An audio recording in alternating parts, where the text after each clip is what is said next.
নির্মল আকাশে ভেসে বেড়াচ্ছে সাদা মেঘের ভেলা। এমন সুন্দর পরিবেশে কৈলাস থেকে বাপের বাড়ি এসেছেন দুর্গতিনাশিনী দেবী দুর্গা। তাকে স্বাগত জানাতে ব্যাকুল ভক্তরা। ষষ্ঠী পূজার মধ্য দিয়ে বর্ণিল আয়োজন শুরু হবে দুর্গোৎসব।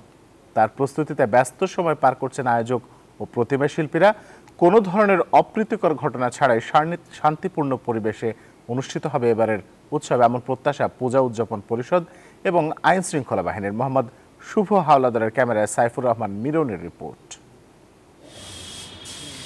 কাশের শুভ্রতা জানান দিচ্ছে প্রকৃতিতে শরৎ এসেছে।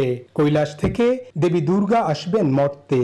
মহালয়ার পর থেকে সেই ক্ষণ গণনা ও প্রতীক্ষার অবসান ঘটবে ষষ্ঠী পূজার মাধ্যমে। তার জন্য মন্দিরগুলোতে চলছে শেষ মুহূর্তের প্রস্তুতি। বান্ডেল থাকলে প্রতি সেনমানিতে টাকা বাঁচবে। বিকাশ সেনমানি বান্ডেল কিনে জিতুন প্রতি লেনদেনে। দিন রাত কাজ করে চলেছেন শিল্পীরা। ষষ্ঠীর আগে সব কাজ শেষ করতে হবে, তাই ব্যস্ত সময় পার করছেন তারা। আমার তো প্রতিমার কাজ প্রায় শেষের মধ্যে, এখন রঙের কাজ করতেছি। তাও রঙের কাজও আমি গুছিয়ে ফেলাইছি। 4টি প্রতিমা করেছি, 3টে শেষ হয়ে গেছে, আর এইটাই শেষ করতে পারলি ষষ্ঠী পর্যন্ত। ষষ্ঠীর মধ্যে আমার হয়ে যাবে। সকল অশুভ শক্তিকে বিনাশ করে দেবী দুর্গা শান্তির পরশ দিয়ে যাবেন ধরণীতে, এমনটাই প্রত্যাশা পূজারী ও ভক্তদের। আশা করি এবার পূজাটা সুষ্ঠু সুন্দরভাবে হবে। পূজার প্রস্তুতি আমাদের অনেক সুন্দর, তো আপনি দেখতেই পাচ্ছেন। এটাই প্রত্যাশা আর প্রার্থনা তার কাছে যেন সবকিছু সুষ্ঠুভাবে বা সুন্দরভাবে একটু হয়।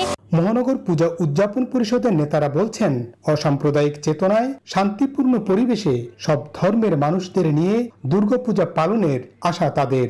প্রতি বছরের ন্যায় এখানে ওই বছরও আমাদের যে পূজার যে প্রস্তুতিটা অনেকটাই ভালো, এবং আমরা এখানে এবছর যে পূজা শুরু করছি, পূজার যে কাজ সেগুলো আমরা একেবারে একটু অনেক আগেই শুরু করছি, যাতে আর কি আমাদের শেষের দিকে আর কি চাপটা কম থাকে।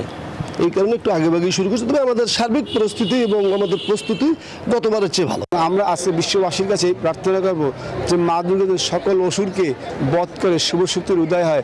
দুর্গাপূজার নিরাপত্তা নিশ্চিতে আগাম টিম গঠন করা হয়েছে বলে জানিয়েছেন পুলিশ কমিশনার। এখন পর্যন্ত এই পূজার বিষয়ে আইন শৃঙ্খলা কোনো থ্রেট আমরা দেখি নাই। তারপরে আমরা সার্ভিলেন্সে আসি, আমাদের সিটিএসবি টিম, টিভি টিম, সিভিলে কাজ করছে।